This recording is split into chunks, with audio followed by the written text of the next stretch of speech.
একদম ঘরোয়া উপায়ে খুব কম সময়ে খুব কম উপকরণ দিয়ে সম্পূর্ণ নিরামিষভাবে বানিয়ে নিন আলু পনিরের তরকারি।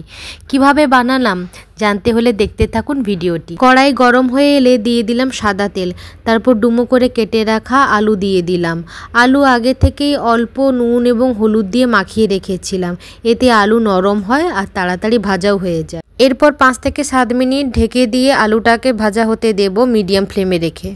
আমি এখানে 150 গ্রামের মতো পনির নিয়েছি। পনিরটা মাঝারি সাইজে কেটে নিয়েছি, সাথে নুন এবং হলুদ দিয়ে হালকাভাবে মাখিয়ে নেব যাতে পনিরটা ভেঙে না যায়। মাঝে মধ্যে আলুটাকে নেড়ে চেড়ে রাখবো যাতে লেগে না যায়। হালকা করে আলুটা ভেজে নেব 5 থেকে 7 মিনিটের মতো।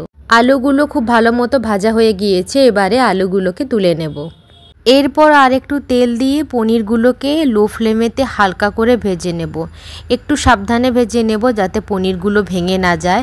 পনির বেশি ভাজলে পনির শক্ত হয়ে যায়, তাই একটু ভাজা ভাজা হয়ে এলে পনিরগুলো তুলে নেব।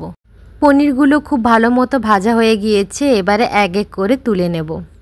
এরপর দিয়ে দিলাম এক এক করে গোটা মশলা, যেমন 2টো এলাচ, 2টো লবঙ্গ, 2টো দারচিনি আর 2টো তেজপাতা, সাথে কিছুটা গোটা জিরে। এরপর ভালো করে ভেজে নেব যতক্ষণ না পর্যন্ত গোটা মশলাগুলো আর জিরের গন্ধ না বেরো। এরপরে দিয়ে দিলাম 2টো কাঁচা লঙ্কা আর কুচনো আদা। আদাটা ভালো করে ভেজে নেব যতক্ষণ না পর্যন্ত আদার কাঁচা গন্ধটা চলে যায়। আদা ভালো করে ভেজে নেওয়ার পর দিয়ে দেব কুচনো টমেটো, তারপরে দিয়ে দেব কিছুটা নুন। টমেটোর ওপরে নুন দিয়ে দিলে টমেটোটা তাড়াতাড়ি সেদ্ধ হয়ে যায়। কিছুক্ষণ নেড়ে চেড়ে নেওয়ার পর দিয়ে দিলাম পেস্ট করে রাখা মশলা। আমি এখানে অল্প জলের মধ্যে নিয়েছি হলুদ গুঁড়ো, জিরে গুঁড়ো আর ধনে গুঁড়ো। আমি এখানে লাল লঙ্কার গুঁড়ো ইউজ করিনি, কালারের জন্য একটুখানি কাশ্মীরি লঙ্কার গুঁড়ো দিয়েছি। এবারে সব কিছু মশলা ভালো মতো নেড়ে চেড়ে নেব যতক্ষণ না পর্যন্ত মশলা থেকে তেল বেরোয়। মশলা ভালো করে কষিয়ে নেওয়ার পর দিয়ে দিলাম ভেজে রাখা আলু। এইবারে সব কিছু উপকরণ খুব ভালো মতো কষিয়ে নেব, কারণ রান্নার আসল স্বাদ কিন্তু কষানোর কাছেই। কিছুক্ষণ কষিয়ে নেওয়ার পর এবারে দিয়ে দেব পরিমাণ মতো জল।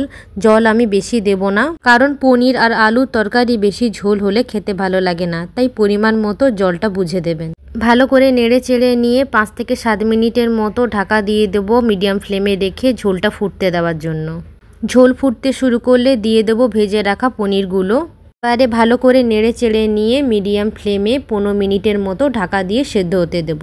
মাঝে মধ্যে ঢাকনা খুলে তরকারিটা নেড়ে চেড়ে নেব যাতে কড়াইতে লেগে না যায়। খুব বেশি ঝোল রাখবো না, মোটামুটি রাখবো। রান্নাটা আমার প্রায় হয়ে এসেছে, এবারে নামিয়ে নেব। নামিয়ে নেওয়ার আগে দিয়ে দেব একটুখানি ঘি।